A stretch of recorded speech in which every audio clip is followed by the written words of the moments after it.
Bronx in the building. Love you, OG Steve. Appreciate you very much, man. Um, Came across a post and I said, how would Lonzo answer this?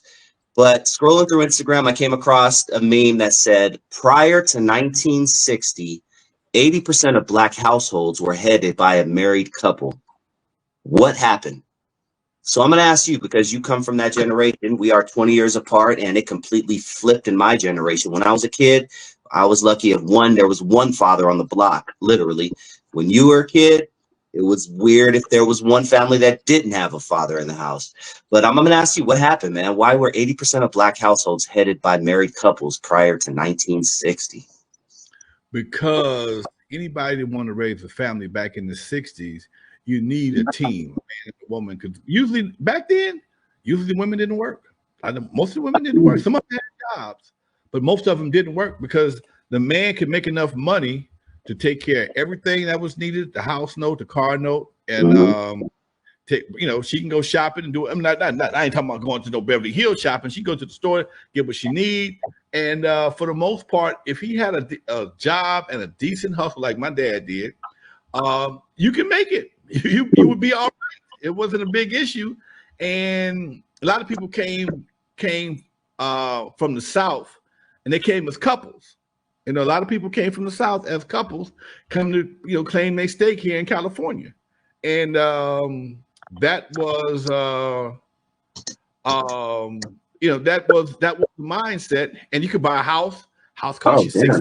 Thank you again, Alex. Wow, shot another 10 to us. Appreciate you, man. Thank you very much. You could buy a house, man. A house was 6,000-7,000, dude. Mm-hmm. 3, 4, 5, 3,500, 44,000. I think my house, my daddy done bought, man, where I grew up at, cost like 4, 5 G's. Mm-hmm. Okay. House note, 30-year note might have been $60 a month. And that some bitch was people still was foreclosing back then. Okay. But yeah, it was just a different. And what shifted it, I think, when in the late 60s and early 70s, when they started telling women they didn't need men, the liberation kicked in. And if you don't have a man in the house, we'll make sure that you get food for your kids. But you can't have a man in the house. You cannot have a man in the house, no way, form, or fashion. In fact, if you ever watched that movie Claudine, that was set in the 60s. And that's when it started to happen. When women were told they didn't need men, and we're going to subsidize the lack of the finances from the black man with these various checks. But here the rules are, okay? You gotta do it. You can't have no man in your house. You can't, you can go get pregnant, but he can't live with his kids. So, and then men were being penalized. The women were being penalized, so they kind of put a wedge between the black man. Then it just became such a social nightmare to get money. And then they almost started rewarding women for getting pregnant and not having a father involved. So now you get more money, the more kids you got, the more babies you got, the more bigger your check is. You get crystal stairs and all these other benefits in Section 8. So it just became it became very profitable at one point in time. And here's the crazy part, okay? When you think about, I say the word profitable, I'm not talking about you balling out of control.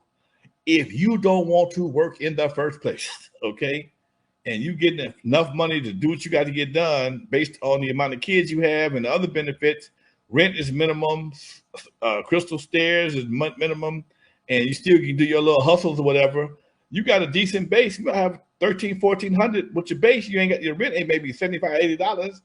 Your kids, and here's the bad part. People gonna get mad at me, but sometimes, folks is eating top ramen and they got money, but sometimes the priorities are different.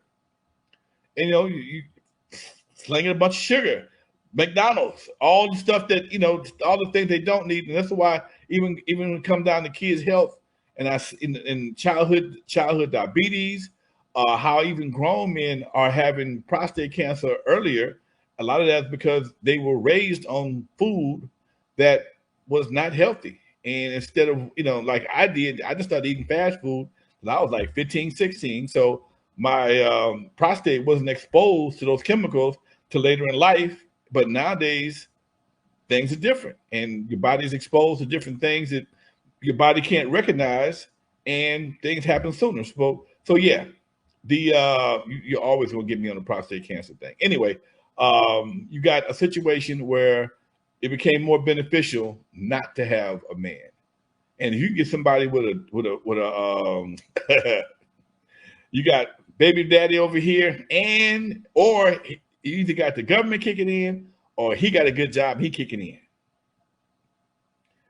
You know, and the hustle, it became the hustle, man. And dude, the hustle's been around.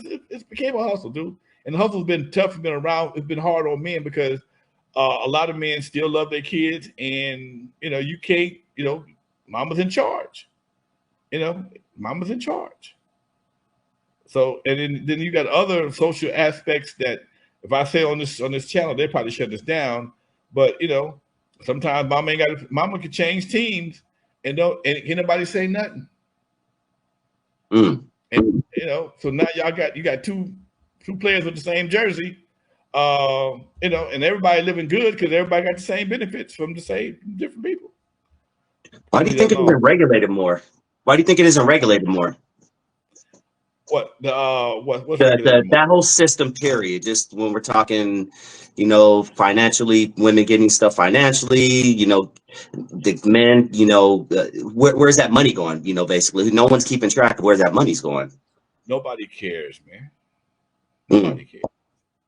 Nobody cares. It's not a situation that people care about. And as long as you say you qualify to get certain things and get what you got, as long as you qualify to get what you got, what you're supposed to get, and forget how you spend it. If you start regulating how you spend it, you're gonna change the attitude on how it's acquired. There's nothing that says that child support has to be spent on the child. It don't say that nowhere. Child support can be spent on hair, rent, food, vacations, clothes for the mama and anybody else. It has nothing, no stipulations whatsoever. There's no accounting towards. There's no accounting for how child support is spent. There's no accounting. I mean, so I think there's one state is actually issuing like an EBT card for child support, and certain things like an EBT card, you can't spend money on certain things using this money right here. Mm-hmm. I mean, you can't work around it, but still, it is what it is. Yeah. Man, crazy situation, man. Let's move on, Lonzo. Before we continue, I'm gonna remind everybody to hit that like button if you haven't already, and please hit that subscribe button if this is your first time joining the channel and you're entertained by what you hear. You are tuned in to